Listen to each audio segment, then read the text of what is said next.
Hello guys, welcome my Rose fashion boutique में आपका एक बार फिर से सत श्री अकाल, नमस्कार आप सबको। आप अपने घरों में कैसे हैं? सब ठीक ठाक हैं? तो आज जो है हमारा एक सिंपल कुर्ती की कटिंग सिखाना है। और इसके अंदर जो अभी झोल पड़ता है, जो आर्म होल के पास झोल पड़ता है, और बैक जो गला जो है बैक की तरफ जाता है तो पीछे की, और ये सारी चीज़ों को आपको बताया जाएगा, इसकी क्या मिस्टेक्स होती हैं। तो अगर आपको मेरी वीडियो पसंद आए तो प्लीज़ मेरी वीडियो को लाइक कीजिए और मेरे चैनल को सब्सक्राइब ज़रूर कर देना। तो चलिए स्टार्ट करते हैं। इस तरह से कमीज को हम पहले सीधा बिछा लेंगे।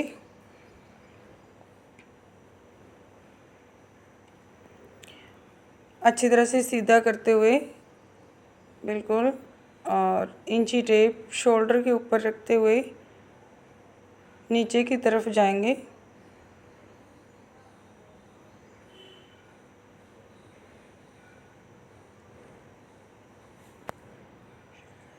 नीचे की तरफ इस तरह से ऊपर रखेंगे कपड़ा सीधा करते हुए, और अब नीचे की तरफ ले जाएंगे। तो इसकी टोटल लेंथ है शर्ट की, कुर्ती की जो लेंथ है वो है 39 इंच। और सबसे पहले फ्रेंड्स इसकी जो लेंथ लेनी चाहिए, और दूसरा नाप होता है हमारा तीरा। शर्ट को बिल्कुल सीधा कर लें। आज हम जो शर्ट से आपको नाप लेना सिखा रहे हैं, तो इस तरह से स्टिचिंग का हक रखते हुए देखेंगे कि ये कितना आ रहा है। तो ये साढ़े यानी कि 6.5 इसका तीरा आएगा। इसका हाफ करते हुए आधा इंच इसकी स्टिचिंग के अंदर आया हुआ है, यानी कि 13 इंच है, और ये अब 6.5 इसका तीरा आएगा। अब हम लगाएंगे छाती का नाप यानी ब्रेस्ट का। कपड़े को अच्छी तरह से सिलाइयों से पकड़ते हुए, तो ये है 19.5।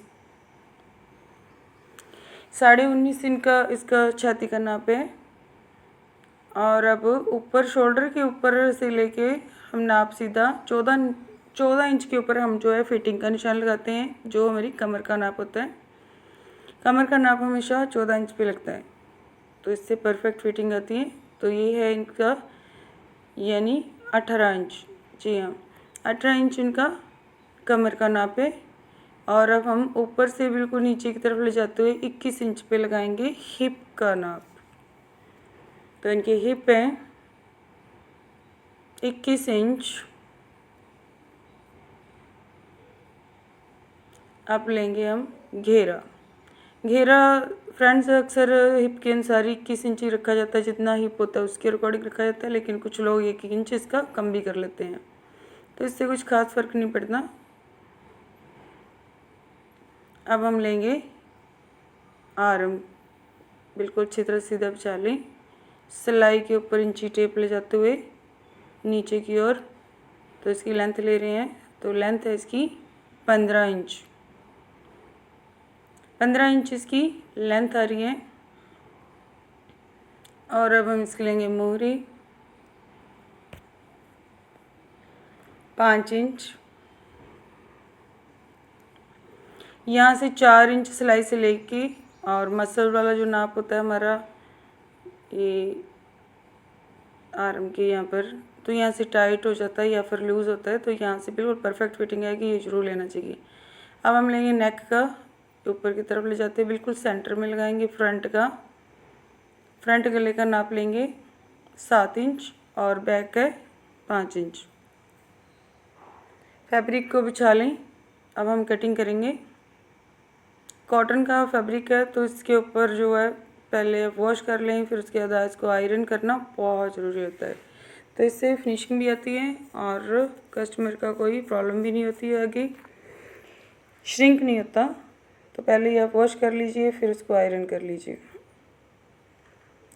इसके फ्रंट गले पे लगी हुई पट्टी हमने उतार दी है, क्योंकि वो बाद में लगा लेंगे। अब सिंपल हम इसको आयरन करेंगे, और सेंटर की ये क्रीज़ भी बन गई। ये क्रीज़ बनानी बहुत ज़रूरी होती है शर्ट के अंदर, तो फिर इससे क्या होता है कि आपका गला घूमेगा नहीं, आपकी फ़िटिंग बिल्कुल परफेक्ट आएगी। बिल्कुल सेंटर में ही इसकी क्रीज़ आनी चाहिए। अब हम लेंगे तीरा, तीरा है 6.5, 6.5 पे हम लोग निशान लगाएंगे तीरे का। हमारे यहाँ तीरा बोलते हैं इसको, और आपके यहाँ पर क्या बोलते हैं प्लीज़ मुझे कमेंट करके ज़रूर बताएं। अलग अलग लैंग्वेज के हिसाब से अलग अलग कुछ इसको शोल्डर भी कहते हैं, तो हमारे पंजाब में इसको तीरा ही बोलते हैं। अब हम लेंगे आर्म होल, और इससे पहले हम लेंगे तीरे से निशान लगाते हुए नीचे की तरफ लेंथ है इसकी 39 इंच, और नीचे की ओर 2.5 इंच हम छोड़ देंगे जो हमारे तिरपाई के लिए फोल्ड होगा।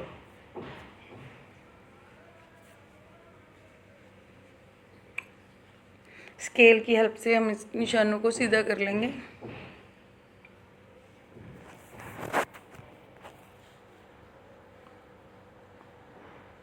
हमने निशान को सीधा कर लिया। अब जो हमने 2.5 इंच के ऊपर घेरे की ओर लगाया फोल्डिंग वाला हिस्सा, निशानों को सीधा करके अब हम ऊपर की ओर आएंगे। आर्म होल का नाप लेंगे अब हम।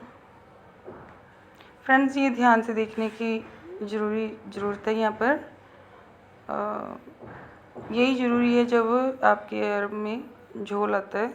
अगर आप ध्यान से देखेंगे तो ये झोल बिल्कुल भी नहीं आएगा, इस चीज़ को समझिए। 7.5 इंच पे मैंने आर्म होल का निशान लगाया है, 7.5 इंच पे। अब आधा इंच हम लोगों ने इसको अंदर की तरफ निशान लगाना है। आधा इंच बंद वाली साइड पे, आधा इंच अंदर की तरफ लगाते हुए ऊपर से रख के इंची टेप, आधा इंच अंदर की तरफ निशान लगाना है। इस तरह से ऊपर की तरफ मिला दें। ये निशान आधा इंच रखने का कारण यही है कि यहाँ पर जो झोल आता है, एक्स्ट्रा फैब्रिक होता है, वो बिल्कुल भी नहीं आएगा। अब हम 1 इंच के ऊपर निशान लगाएंगे। ये जो कॉर्नर बन गया, 1 इंच पे निशान लगाते हुए गुलाई दे देंगे इसको। इस तरह से हल्की सी गुलाई देते हुए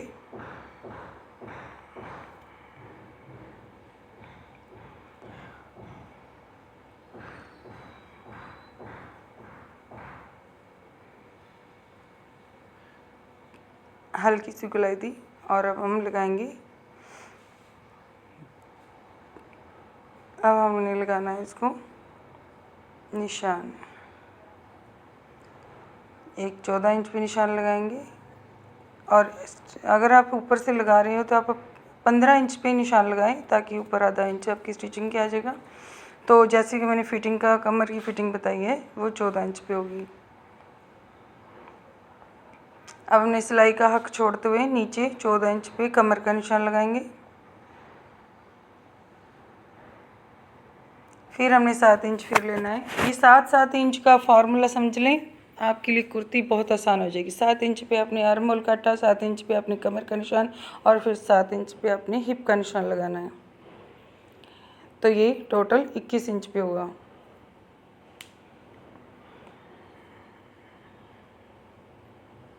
आधा इंच जो मैंने ऊपर 7.5 आर्म होल लिया, वो इसीलिए क्योंकि अंदर हम आधा इंच डाउन कर देंगे तो 7 इंच ही रह जाएगा। अब हम इन निशानों को सीधा कर देंगे जो हमने लगाया है। हिप का निशान भी सीधा कर दिए और कमर का भी। और अब ये जो छाती का नाप से आर्म होल से ये बिल्कुल नीचे 2.5 इंच पे निशान लगाएंगे और इसको भी सीधा कर देंगे। ये हमारा अपर ब्रेस्ट और लोअर ब्रेस्ट के निशान है।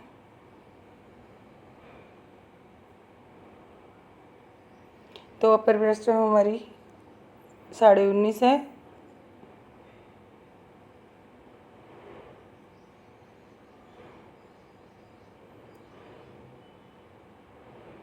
तो इस तरह से हमने ऊपर कमर का नाप लगाया और फिर 7 इंच के ऊपर हिप, यानी टोटल 21 इंच पे ये निशान, सिलाई का हक रखते हुए 21 इंच पे निशान लगते हैं हिप का। तो अब हम लेंगे आर्म, इसका छाती का नाप, ब्रेस्ट का नाप ले रहे हैं, तो वो है 19.5। अपर ब्रेस्ट का नाप है 19.5, तो 19.5 का हाफ होया 9.75 इंचेस। यहाँ पर हम लगाएंगे 9.75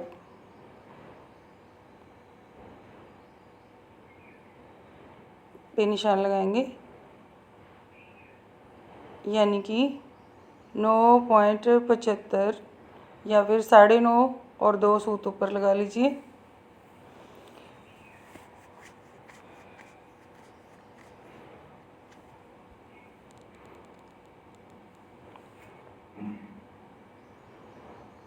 अब हमने 2.5 इंच पे जो निशान लगाया आधा इंच बढ़ा करके, आधा इंच हम इसको बढ़ा करके लिखेंगे, यहाँ पर लगाएंगे 2.5 इंच पे आधा इंच बढ़ा करके, यानी 19.5 थे तो यहाँ नीचे हम लगाएंगे पूरे 10 इंच पे, यानी 20 इंच पे निशान आधा इंच बढ़ा दिया हमने। परफेक्ट फिटिंग आएगी इस तरह से।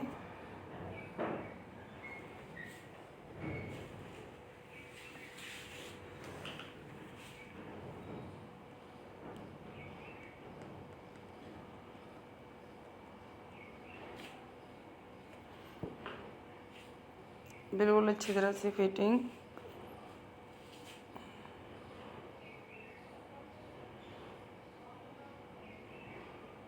इस निशान को आपको समझना बहुत ज़रूरी होता है, क्योंकि ये निशान जब हम लगाते हैं तो बहुत ध्यान से लगाना है और इसमें गोलाई कॉर्नर बिल्कुल नहीं निकालने, और इसको हल्की सी आपने गोलाई देनी है। कमर का नाप 18 है तो ये निशान हम लगाएंगे 9 पर, 9 इंच पे। और हिप पे जो है हिप है इनकी 21, यानी 10.5 पे निशान लगाएंगे हिप का। अब हम इन निशानों को सीधा करेंगे, इनको निशानों को आपस में मिला देंगे।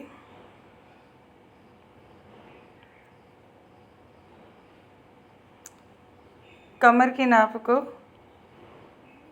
ये लोअर ब्रेस्ट के साथ मिलाएंगे, जो हमने 2.5 इंच के ऊपर निशान लगाया है इसके साथ मिलाएंगे कमर के निशान को। और कमर के निशान से ही हमने हिप के तक लेके जाना है, हिप वाला निशान लगाएंगे जो हमने 10.5 पे लगाया है।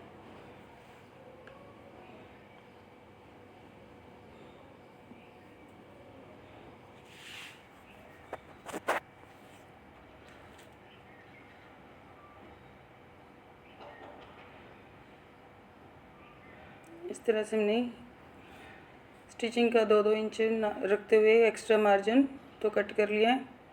अब हमने इसको फ्रंट का बैक वाला कपड़ा बिछा के उसको भी आयरन कर लिया है और फ्रंट वाले पार्ट को उसके ऊपर रख दिया है। अच्छी तरह से इसको बिल्कुल कपड़े को झोलना पड़े, बिल्कुल सीधा कर लें। ऊपर से हमने बैक वाले पार्ट को आधा इंच ऊपर रखना है, ताजों के जो आगे वाला गला जो पीछे जाता है, अक्सर ही कस्टमर का ये कहना होता है कि गला पीछे को जा रहा है, तो वो पीछे नहीं जाएगा, आपकी ये कंप्लेंट दूर हो जाएगी। और आप आधा इंच बढ़ा करके ही काटेंगे बैक वाला पार्ट। आगे वाले पार्ट से पिछले वाला बैक पार्ट बड़ा होगा, ध्यान रखिए इस बात को। और अब हम इन निशानों के ऊपर ही कटिंग कर देंगे। और आर्म होल की जो हमने 1 इंच फ्रंट की थी तो 1.5 इंच आर्म होल हमने बैक साइड रखा है और इस तरह से इसको कट कर दिया। ये हमारा बैक और फ्रंट कट हो गया। अब बैक साइड के हम गले कटिंग करेंगे 2.5 इंच ऊपर से रखते हुए, तो 5.5 पे निशान लगाया, 2.5 इंच नीचे गोलाई करके और इस तरह से हमने कट कर दिया।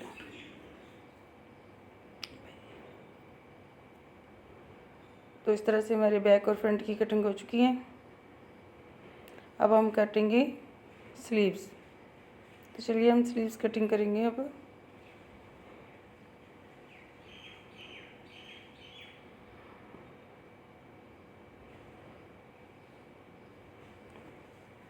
स्लीव वाले कपड़े को हमने अच्छी तरह से बिछा लिया सीधा, उसकी लेंथ के अनुसार हमने फैब्रिक को काट लिया। 2 इंच मार्जिन हमने इसमें लिया है फोल्डिंग का, और ये हमने निशान लगाया 3 इंच। बड़ों के 3 इंच पे लगता है जब हमने काट पानी है जो आर्म की, और छोटों के 2.5 इंच। और इस निशान को कॉर्नर तक लेके जाना है, इस निशान का हाफ कर देना है। एक शुरू करना है कॉर्नर से ही, इस तरह से राउंड बाहर की तरफ और एक इस निशान से राउंड अंदर की तरफ। तो इस तरह हमने बैक और फ्रंट की काट का निशान लगा लिया है। अब हम नीचे की ओर ले जाते हैं, ऊपर वाले पार्ट से गलाई में इस तरह से कटिंग करेंगे।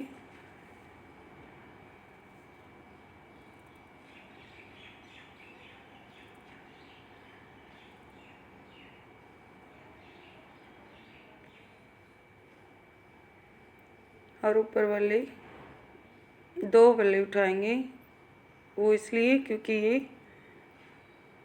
जो काट हमारी आर्म की आगे वाले हिस्से की काट होती है, जिससे कि कपड़ा आगे की तरफ इकट्ठा नहीं होता और पीछे की तरफ खींच नहीं पड़ती। जो ऐसे टाइट लगता है वो नहीं लगेगा। ये काट डालनी बहुत ज़रूरी होती है। तो इस तरह से हमारा फोल्डिंग 2 इंच हमने रख लिया है, जो फोल्ड रहेगा। तो इस तरह से हमने स्लीव्स कट कर लिए हैं, यानी कि सिंपल कुर्ती की कटिंग हमारी हो गई है। आशा है कि आपको ये सिंपल कुर्ती की कटिंग समझ आ गई होगी, और अगर नहीं आई तो प्लीज़ मुझे कमेंट करके बताएं, ताकि मैं आपको और अच्छी तरह से समझा सकूं। नेक्स्ट वीडियो मेरी कौन सी होगी ये भी बताना।